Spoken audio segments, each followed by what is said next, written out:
Hi, can you fix my computer? Thanks for calling today. Yeah, I can do that. What seems to be the problem? It's frozen. It's stuck. Can you be more specific about your issue? Not really. It's frozen. Nothing's moving. What more do you need to know? I'm just trying to help. Can you tell me what's on your screen? Yeah, sure. It's the Curiosity Project. What's the Curiosity Project? What are the three things you value most in life? Oh, family, doing what I love, good food. Good food. What's your favorite food? I'm from the East Coast, so we pride ourselves on pizza. I grew up in Connecticut, which has the greatest pizza in the country, and that might be a Oh, that's hot a take. bold claim. Yeah, but let me explain. So I come from Connecticut, near New Haven, which is home to the first pizza restaurant in the United States called Pepe's Pizza. And no, they don't sponsor me. I'm just a huge fan. They were the first pizza restaurant to come into this country, and they haven't changed their recipe or method of cooking since. I think they came here in the early 1900s. So yeah, their pizza any day of the week, any hour of the day is my favorite.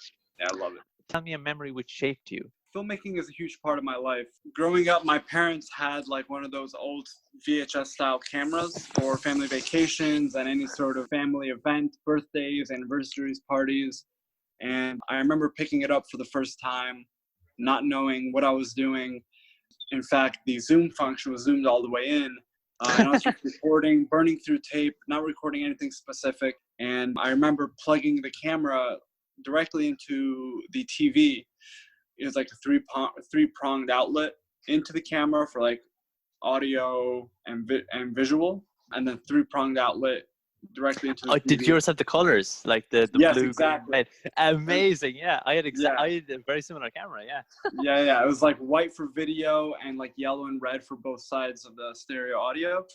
And I remember watching immediately what I had just recorded and just becoming overwhelmed with emotion. Even though it was just blurry colors, just the idea of capturing something to film, that once was and never will be again, if it wasn't for, it being captured, it was really special to me. I'll never forget that memory. It was kind of like the Quincy Jones experience of touching the piano for the first time, that this is what he wanted to do. I kind of felt in my bones that, I felt a really, really strong physical and emotional connection to what I had just done. It's amazing, like hearing that experience, because I wouldn't say definitely not on that scale. Like when I was a kid, my parents had a very similar, like Super 8 style camera as well. And I spent I think must have been like 6 years old. And I spent like a day stop motion animating Lego figures to do like this little dance to Mr. Blue Sky. And I was like just this idea of like, I just made this, holy shit, this enthusiasm of like, and to hear that it kind of just shaped the rest of where you want it to go is crazy. What's your favorite color? My favorite color, blue kind of follows me around wherever I go. I had this painting in my old apartment. It's called Klein's Blue. It's one of my favorite paintings. And this artist, Yves Klein, kind of created this shade of blue. And to this day, it's named after him. Like if you want to ever, paint your walls this color or use this color on Photoshop or something, it's called Klein's Blue. It's like this dark shade of blue that I connect to very much emotionally. Blue is probably my favorite color. My favorite single color. My favorite combination of colors is red and black. I like really strange facts about colors. Like, did you know, for example, that on battleships, the battleships don't have to be gray. They just kind of choose to make them gray because it's easier to diffuse light. The hematite in the paint actually can be like purple or black. There, I think the Israeli Defense Force has like purple ships. Wow. Yeah. So I think that it's like, there's something really special about color that people pick. They see something, they're like, I want that, or this represents me. As you can see with me, an orange. So for the people that are hearing this, I'm wearing like orange socks. I'm wearing an orange t-shirt, orange hat. I just really like the color orange. So yeah, color is probably the most underrated aspect of art in any form. I say painting is pretty obvious, but sometimes you get so lost in other forms of art, whether it be visual or even audible, that you lose sense of the color choices. And yeah, I mean, especially with film, color is incredibly important. There are entire departments dedicated to color choice, on big film shoots. So it's a very important aspect of the visual art form. Even when you're making documentaries, do you have like a specific color vibe? Because I know like there is the very classic cyberpunk-esque, which is like vast black and grays with neon reds and blues and greens and that sort of thing, or like even on those, like, you know, this La La Land-esque kind of harkening back to the past. They usually take like pastel colors and then use vibrant greens and yellows to really bring out what important characters. So when you're making stuff, do you keep that in mind? Like, is that something when you're making your documentaries, like, oh, people who are emotive, I usually associate with red, or I try and frame them in a red way or anything like that? Yeah, when I'm making my narrative films, absolutely very focused on color choice and wardrobe and prop, and the color of wardrobe and color of props. But when I'm making the documentary, especially this Are You Happy series, I am constant. My main focus is just capturing the story and trying to capture the soul of the person, and not as much concerned about specific color choices. Some things that I could control with this Are You Happy series is like, which way is the light hitting? Am I shooting digital or am I shooting film? You know, that all affects texture and the way color interacts with the image, or the way the image interacts with color rather. But yeah, I'm not, with this Are You Happy series, not too concerned about color choice, but with my narrative work, very concerned. Tell me in as much detail as you can about something you knew of which once existed and now does not. Oh, yeah. So there used to be this bowling alley in my town, and it was the spot to be at. It was connected to this restaurant that my dad used to work at. That was like a great weekend getaway. It was also a cool spot to go to with friends or family. And it was really special because, like I said, my dad was there. So if I was ever there on at a friend's party or a friend's gathering, I could always call my dad over and he'll bring us a pizza, or he'll, you know, give me a hug, check in on me. And bowling there was really fun. Yeah, and that bowling alley was torn down about, I don't know, maybe 10 years ago. And it just kind of killed the whole vibe of the place. Now that whole area has turned into this huge shopping center with a Starbucks and a bunch of national chains. But it used to be just like a large parking lot with a Valley restaurant and a Valley bowling alley. It was really, really special times. Pure Americana vibes. That like, I can even picture it myself. These bowling pins, like knocking over a bunch of kids, like high fiving. Yeah, they had an arcade there. You know, I'd run and ask my dad for a couple of bucks. He'd let me go into like the kitchen of the restaurant he worked at. So, you know, being this little kid in this like crazy loud kitchen, snagging a couple bucks from dad, leaving the kitchen, running to the bowling alley, sprinting to the arcades, racing, drinking, you know, too much sugary drinks, eating too much pizza. Man, it was really the life. It was really, really awesome times. Yeah, I love that. I love those times. What, if anything, is perfect? You know, although when we look around, we might not feel like it, and although sometimes it's hard to believe or accept, I think that God is perfect. I think His plan is perfect, and you know, to be honest, I don't understand it most of the time, and sometimes it's hard to keep the faith. But yeah, God is absolutely perfect, and His plan is perfect. Like trying to design a machine, right, that's supposed to give every single person inside it, with a person with a soul, the full breadth of like experience, right? So what's the point in giving a creature sadness if they can't experience, if they've never experienced sadness?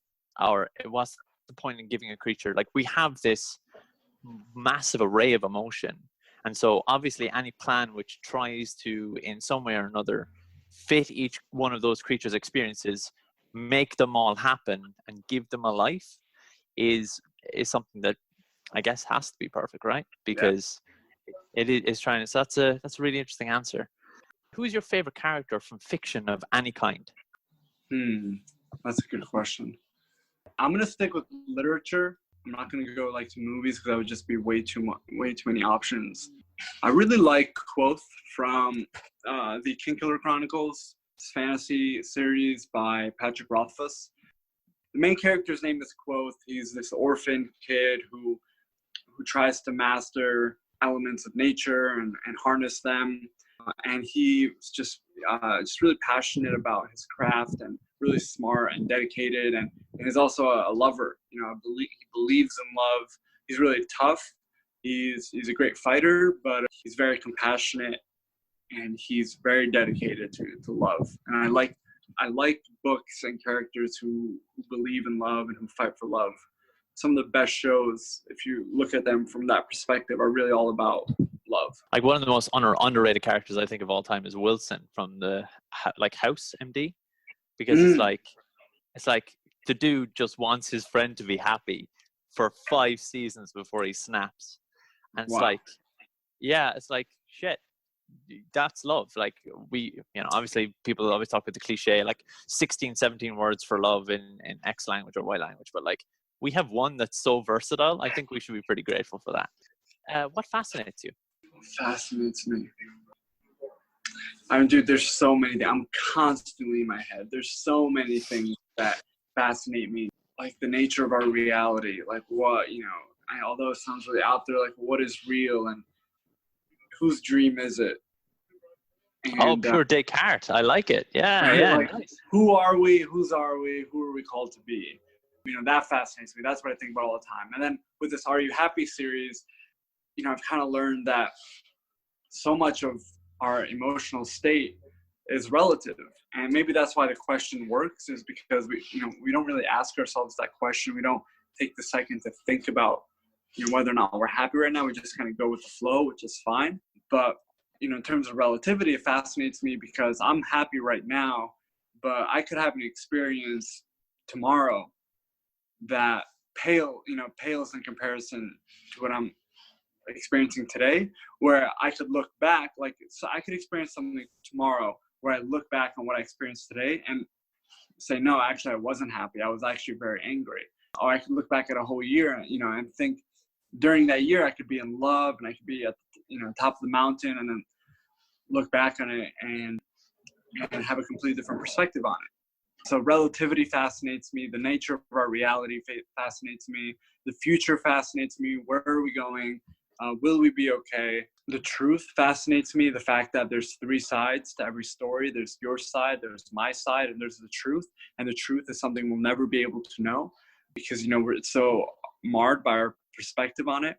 And I like that a lot of art, is attempting to get at that truth. I like that life in a way is attempting to get at that truth. And even this conversation is a way at trying to get at some sort of truth. And I think the best movies, the best books, the best conversations, the best hugs, best any expression, any form of love or relationship, the best ones are always getting closer and closer to the truth.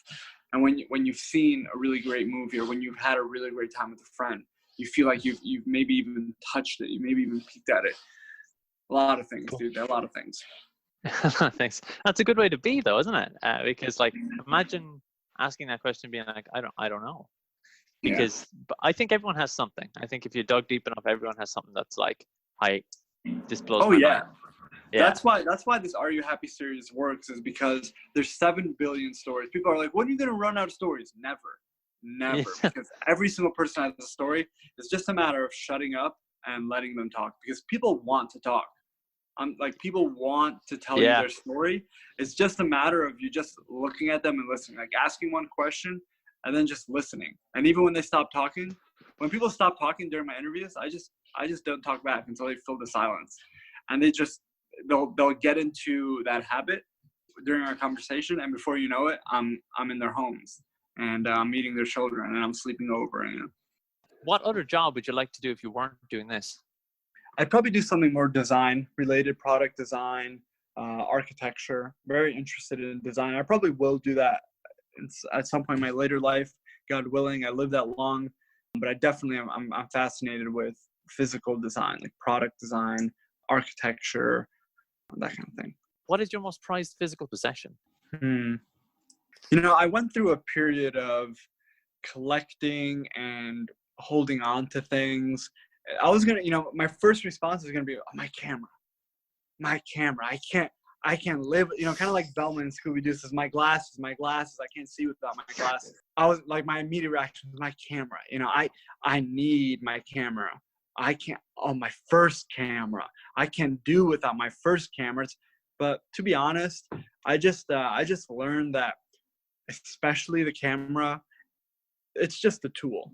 It's just a tool. And people like to ask me, what kind of camera should I buy? What did you shoot this on? How can I get, my footage to look like yours? My advice is just don't buy a camera that that you wouldn't mind throwing on the ground and breaking as soon as you buy it. Or use a camera that you already have that's in your pocket.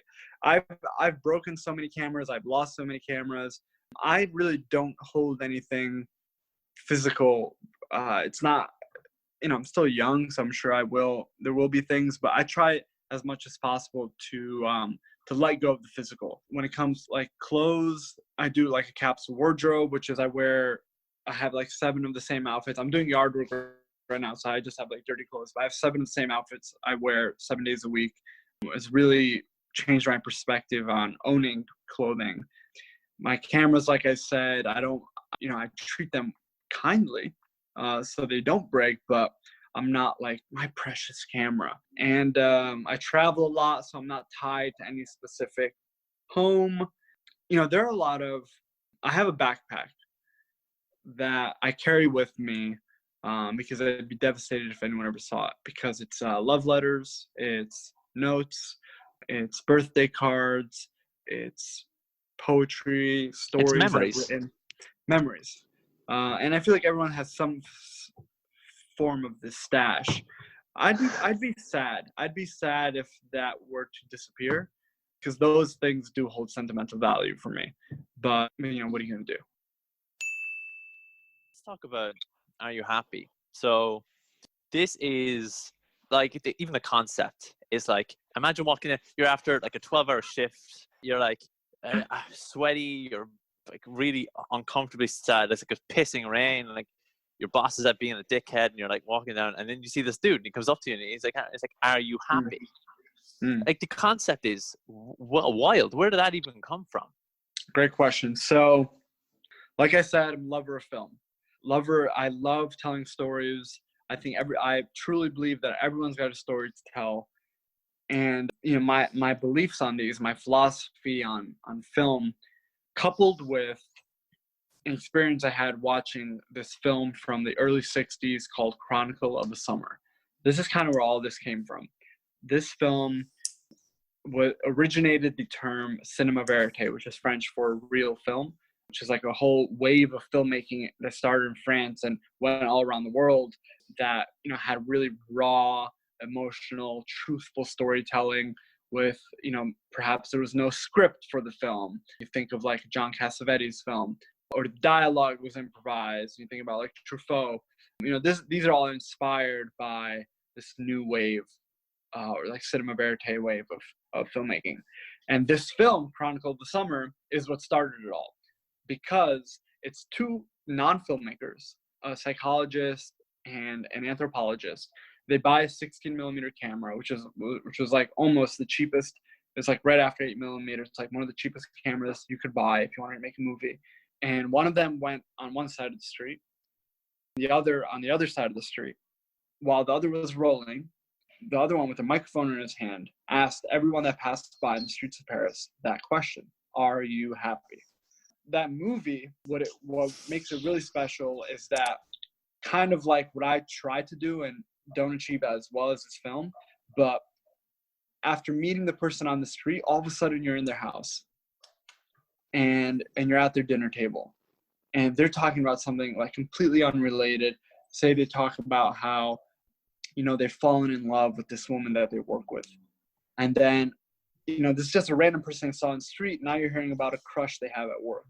And then immediately in the next scene, you're at work with them, at their workplace, and they're talking to their crush. And then the movie leaves that person behind, and it continues with their crush.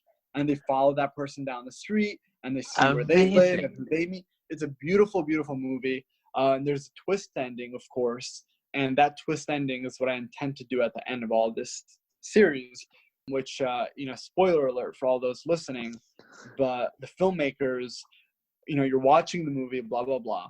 And all of a sudden, the camera starts to zoom out on this last shot, nearing the end of the movie. It starts to zoom out, and you realize the movie is kind of within a frame, and there's like blackness around it. And then it continues to zoom out, and you realize there's heads, in front of the frame, and it's a crowd of people watching the movie. And then finally you have your reverse shot, and it's every single person that you met throughout the documentary. They're watching the completed film. So what I intend to do at the end of this series is get everybody together, that every single person that I interviewed, put them all in a room and have them watch this movie together. Now, some people that I interviewed know about this TikTok. They know, all of them obviously knew that they were being put in a documentary, but not many of them know that tens of millions of people have seen and listened to their story. So that will also be part of the reveal. It's crazy to think that, because the point is, obviously, you're trying to get people to reflect on their own experiences, like answering that question for themselves. And I think it was on like a live stream or something, a person asked you, like, are you happy? And I think for me, when I was formulating, when I was wanting to talk to you, that wasn't a question that came up, because it's like, well, that's the whole point, isn't it? That's the journey. Why are you kind of jumping ahead? You know? Right. You're not asking just supremely, like, are you happy? Because there's so much connotations. Happiness is an emotion, right? So Right. you're asking these. You're asking more of a feeling of contentment. Like, do they like their life? I love one of the guys that you interviewed. His answer was like, of course I'm happy. I'm black. It's like, yeah, what? Obviously, like, that is broader than just like, today I had a good day. When you were sitting down and like, as you're going through this journey, have you been discovering things about happiness, like, in your own life? Have you been approaching that truth that we discussed at the start, this kind of happiness? Or even now, as you're making it, is it still that kind of pillar in the distance, so to speak? I learned a lot while shooting the series, and it was never about me. You know, there's a very intentional and specific reason as to why I didn't do the traditional standing next to the person I interview with a mic in their face. You know, I was always behind the camera because I wanted it to always be about the person and not me. Of course, to myself, I was thinking, you know, am I happy, or how did that person's answer make me feel, and how did that person do? But I never really thought about myself until I posted it. Tens of millions of people see it, and of course 99% of people they all think they're asking an original question, but they're all like, I have a question you've never heard. Are you happy? And I'm like, all right, well, okay, all right. So this is a lot of people want to know this. Am I happy? Is the are you happy guy happy? To be honest, sometimes I'm not, and sometimes I am, and sometimes it's really hard to carry on. But I know that life is like an ocean, right? And I've learned this because of my deepest lows. Life is like an ocean, and this, if it sounds cliche and you're like, this guy's an idiot, whatever. So life is like an ocean, right? And the highs and the lows, they come in waves, and waves crash. You could be up really, really high, or you could be really, really low. But no matter what, the wave will crash. It'll relax. Some will go into the sand. Some will recede back. And it's just a matter of being the surfer, the really cool, calm, and collected surfer, sunglasses on, just being cool. You can be at the top of the hill and you're just cool. You're enjoying it. You're being present. But in the back of your head, this will fade. Like Robert Frost said, nothing gold can stay. Everything will fade. So when happiness comes, don't try to hang on to it. Don't try to cling on to it like some fiend or like some crackhead, trying to cling on to their last rock. And then when pain comes, don't think this will last forever. That this will never go away. Yes, it will go away. Your precious car will inevitably disappoint you. The good and the bad will fade. So it's all a matter of being the cool, calm, and collected surfer who's riding the waves and doesn't crash with the waves, just rides them out and swims back to the ocean and rides the next one. Just be cool, calm, and collected. Like, essentially, you're hanging loose in the yes, sense. Dude. That's what it's all about, man. It's like, don't worry, dude. And I know, like, somebody's like, yeah, but I'm in this and I'm in that. And I'm in an abusive this and I'm in a toxic that. It's like, dude, we get it. Your life sucks. Yeah. Like, it's like, you're in a toxic relationship, get out of it. You're in your dad is mean, get out of it. You can't get out of it. Well, work on getting it. I don't know what to tell you. I'm not your guru. I'm not an expert. All I can tell you, what I know for a fact, is that the happiest people that I met had three things like family. They surrounded themselves with family. Somebody's like, but what about my dad who left? Family doesn't have to be mom, dad, brother, sister, uncle. It could be colleague. It could be friend. It could be whatever your support circle is. The happiest people that I met, one of the things they had in common was family. Okay. And what else did they have in common? They did what they loved. Yeah, but I collect garbage. Look, they did what they loved.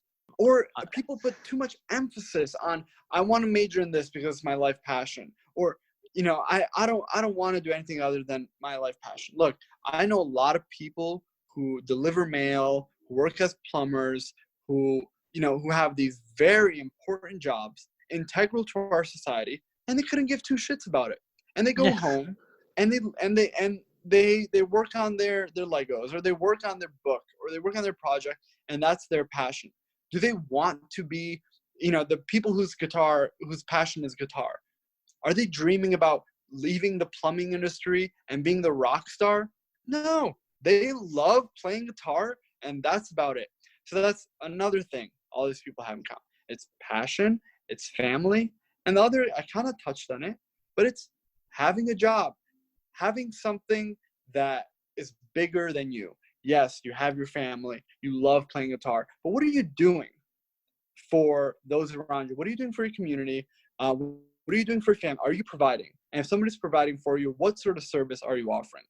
Waking up, the best way to wake up in the morning and look forward to the day is to live for a greater cause, something bigger than you. You've been to these absolutely wild places. How did you even get the idea that I'm taking this flight today and I'm going this? Or was it like a longer term realization? Because like you have the perspectives that inform that are like, there's people from different nationalities, different countries. The people don't even speak the same language as you. Like people in the middle of a lake fishing. Where did the idea come? Like, oh, I'm actually going to get in a plane today and I'm going to go. Great question. So, of course, I said I saw this movie, right? Decision to take that idea and go across the world with it. Not just to do it in LA, which is where I was living at the time. Not just to do it in my state or my region or my country, but to literally go across the world with it and see what the similarities and differences are in relation to happiness across all different sorts of cultures.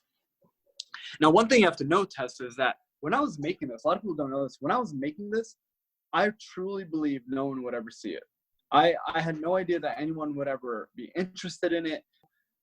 No expectations. I was just going for the truth. I didn't want to make anything flashy. I wasn't looking for clickbait. I was just a dude, a camera, looking for a story, and then everything just happened, right?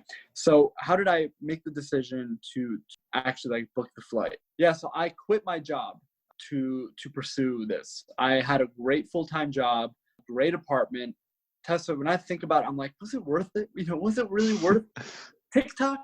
Still to this day, no matter how many people are like, I love waking up to watch your videos. I'm like, yeah, but that apartment was really nice. So, what were you doing to say that? What did you sacrifice to do this? Yeah, so I had this. I can't say what company I was working for, but I was working for a large studio in Los Angeles in a creative field. I was working as a director in advertising, film, and television, and it was it's kind of too corporate for me. It was this 9-to-5 thing, and I love the people and I love the company and I learned so much and I missed it every day. But it was something I needed to do. I needed to travel. I needed to shoot. I needed to get this project out there, and everybody I worked with was really supportive. So I did it, and I was like, okay, well, I can't afford this fancy apartment anymore. So I have to move out. And I was in California, and my family, again, this is why family is important. They were on the East Coast, and I knew I could always go back to them. I wanted to travel the world, with my savings, but home base was there. So I was like, okay, I need to bring my things, my possessions to them. So I was like, oh, this is perfect. I'll pack everything in my car and I'll drive from California to New York, and I'll stop in every single state I'm in and interview these people. And then halfway through, my buddies from college, called me up, and one of them lives in India and the other one lives, in America on the East Coast. And we had often fantasized about going to India and traveling, and finally they were like, all right, let's do it. and it was halfway through my trip, and I had already run out of all my money. So I was like, fuck it, I'll go in the black. I don't care. And so I did it. I was like, and for everybody that's listening, that's like, must be nice. Dude, I was beaten, stabbed, mugged. I slept in cars. I slept in nasty hotels. I slept in the street. It wasn't safe. I didn't have a safety net. I had a support system. I had somewhere to leave my guitar. But for those that are like, must be nice to run out of money and then just be like, you go to India. No, dude, it was tough, dude. I was mugged. I was robbed. Dude, I have so much to tell you. India emptied me. Like, when I left India, I literally came to India with 2 suitcases full of clothes and things. I left with half a suitcase. Do you think that experience makes me happy? And do you think that after all of that, I really wanted to edit a documentary series about the entire experience? No, I didn't. So you get to India, right? You step off the plane, and it's like, India is such a strange place because it's like these extremes of like extreme wealth and extreme poverty, and then there's these areas which are like really Americanized suburbs because of that suburban development in the 80s and 90s. And it's like, where do you even begin? Like, when you step off the plane in India, where do you begin? Who did you speak to first? Fortunate to have a friend who lived there that was like, you'd like to see this city, you'd like to see this city. And while I was traveling, while I was shooting this, in my head, I was like, I'd like to speak to a monk. I'd like to speak to a homeless person. I had like people I'd like to speak to, and I did those things. I made sure I interviewed these specific classes of people, types of people I wanted to interview. But mostly it was like, I was getting a coffee and I asked the barista, are you happy? Or I was walking down the street and I see this guy and I ask him, are you happy? And those are where, the best stories came from. So with India, it was like, I got on a plane and I looked at the girl next to me. I was like, hey, are you happy? And of course we hit it off. And then by the time we land, we're best friends. And she's like, this is a little sneak peek to an upcoming episode. But she's like, oh, we realized that we're actually going to the same hostel in the city we're flying to. And she's like, you know what? Why don't you just ride with me and my friends? And we meet her friends and we land in the city and we get in it. So it was like, we're having a whole adventure with them. Basically, it was like, who am I sitting next to? Who do I see that looks interesting? Really, there's 7 billion stories out there. So take your... Let's kind of delve into the philosophy of that question a little bit, because people really seem to like answering it. Like, you see the response that you're getting as well. Like, you've got millions of likes on TikTok at this point. People really like to answer the question, are you happy? Do you think that it's just because there's a novelty in it that we don't really get it? Or do you think because it seems that people actually really engage with it. People are like, oh, I'm surprised you're asking me, are you happy? So why do you think that it is that people resonate so much with that question? At first, people will think you're messing with them. They'll be like, what? And when you really tell them that you want to know how they feel, anybody, if you could convince anybody that you truthfully want to know how they feel, you want to know their story, you want them to just speak to you in an honest way with no ulterior motive, with nothing you want to take from them, people are dying to speak to you. Somebody's like, if you ask me, I wouldn't know what to say. If you ask me, I have nothing interesting to say. People, including all those people, as long as they trust you and they know you're not trying to make fun of them, you're not trying to steal from them, you don't have some secret motive, the world is dying to speak.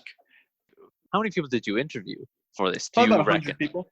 Do you think that these 100 people represent, like, because of the parallels you've seen, do you think they represent us as human beings? Like, do you think you tell a lot of really interesting stories here? Because take a sneak peek into people listening, and if you haven't already, throughout talking during this conversation, haven't checked out Are You Happy on TikTok, you should probably do that already.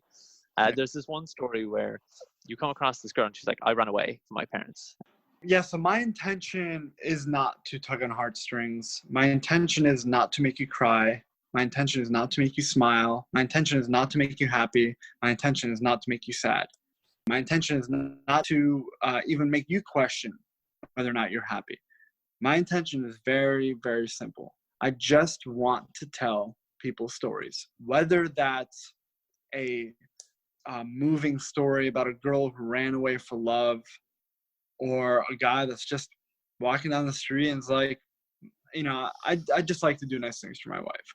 Or somebody's like, well, look, I'm not locked up. I'm not in jail. So yeah, whatever it is, to be honest, I don't care. I don't care if the answer is boring to some and exciting to others, because I've posted interviews that I'm like, this one's so-so. And then people are like, this is the one I relate to the most. And then I posted ones that I'm like, myself, I'm like, this will be big. People will get this, people will feel this. And then, not so much. So I've gotten to the point that I don't care. I don't care what they say as long as they're being honest. Why TikTok then? Why not Yeah, great question. So TikTok was the debut platform. We are slowly putting this on other platforms. For example, the Are You Happy series has 1 minute sort of vlogs or raw interviews on TikTok. And that's where our largest audience is. But if you feel like you don't really have a good sense of the person that I'm interviewing, and you want to see the interaction from beginning to end, like how I walk up to them and how I leave them, that's on my Instagram. Instagram has the raw, uncut interviews, and it's there's no glitz, there's no glamour, there's no music. It's just the camera and them. And my YouTube has the vlog. Learn about where this idea came from, why I did it, who am I, who am I called to be, where we're going with it, blah, blah, blah. That's all on my YouTube. So I didn't really choose TikTok. And then, of course, it really took off. But it'll take off on YouTube too, and it's already taken off on Instagram. And they will all take off for 3 different reasons, What are you doing now? As this series is being released, and do you have plans? I know we're all quarantined up, but do you have another series cooking in the pipeline, or are you going to focus on this for a while? Yeah, so I kind of have to, quote unquote, get back to work because this quarantine that's really run its course for me personally. I'm kind of over it. So I have to get back to work. I work as a director in advertising, film, and TV, and I'm signed with an agency in Europe that I have to go back to within the next couple of weeks. So I'm going to get back to work. In the meantime, I'm going to be editing the footage for episodes I haven't posted, doing follow-up interviews with people that, a lot of you guys have questions for the people I interviewed, so I want to get those answers for you. I'm going to be shooting more episodes of the Are You Happy series wherever I go. I'm going to Europe, so definitely going to be shooting there. But for the most part, I'm going back to work, which is what I was doing before the quarantine, which is working and, making commercials for y'all. What is happiness? I'll tell you a quick little anecdote. When I was in Utah, I did one of my greatest interviews. I climbed one of the mountains in Zion National Park. So while in Utah, I climbed a mountain in Zion National Park to do this famous sunrise hike, meaning you start the hike in nearly complete darkness. And by the time you get up, the sun is peeking over the mountains, and it's one of the most beautiful things you've ever seen. I was dangerously underprepared for this hike. I had a t-shirt on, I had khakis on, I didn't have running shoes, and it was February. And at the bottom of the mountain, it was cool. It was fine, not too cold.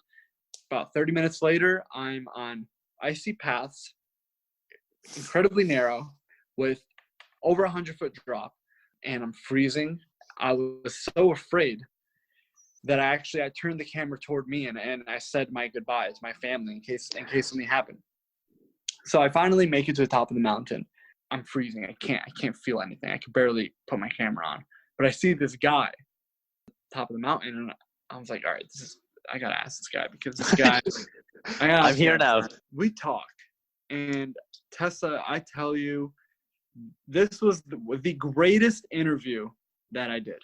And then of course I open my big mouth and I get to talking about what I'm doing, who I am, why I'm doing it. And then he's like, hold a second. I can't tell you exactly why, but he demanded that footage never be seen. Let's just say his job and clearance would be in jeopardy if anything were to be released about him, his life or his location at that time. So I said, of course. Anytime somebody's like, no, I don't want to be interviewed, turn the camera off, delete that, I'm like, yes, of course. So I say, sure, no problem. But what he does is he gives me an extra pair of gloves because he saw my hands at this point were purple. And so I take these gloves and test them. When I tell you, these gloves not only were warm, but they made me feel okay inside. Something about these gloves made me feel that everything would be okay. And I had just recorded a video telling my mom that, I'm sorry for eating the cookies and, whatever.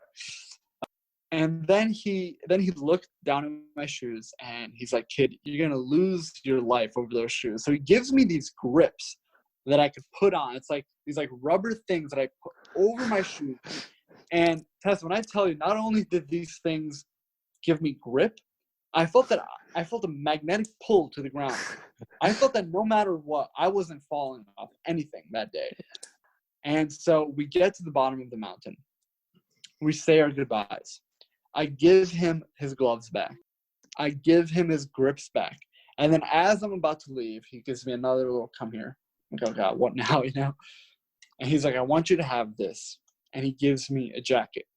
He's like, the jacket you have on now, I had a t-shirt under it, but it was a jacket. The jacket you have on now wouldn't keep you cold on a summer day. Wouldn't keep you warm on a summer day. So take this jacket. And I was like, dude, no, I can't take your jacket. It was a nice jacket. I was like, I can't. And he's like, take it. And, these types of people, if you're catching my drift, what kind of person, when they say do something, you do it. And he's like, I'm going to throw it out anyway. If you don't take it, it's just going to be thrown out. So just take it. And so I was like, okay, can't say no. I walk away and it hits me like a truck. Immediately, what happiness is. Happiness is something that you give and something that you receive. It's not something that's built up inside. It's not something that's born inside you and stays inside you until it does. No. If you have something, a kind word, a gift, a hug, a gesture, give it and it will make that person feel happy. And if somebody gives you that gesture, that's how you then feel happy. So happiness is not something you cling on to. It's something that comes and something that you could give. And if you are in a constant state of giving, I promise you will be in a constant state of receiving. Ah, there we go. Yeah, it should be working now. Where did you find the Curious Project anyway? I don't remember. I think I just clicked on it, scrolling. Well, are you I what? happy? I don't know. I don't really like my job, but I like my friendships, and I'm kind of scared of what would happen if I quit, so sorta, I guess.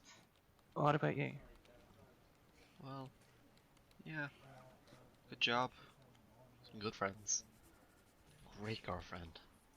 And each one of those brings a different kind of happiness into my life. I actually am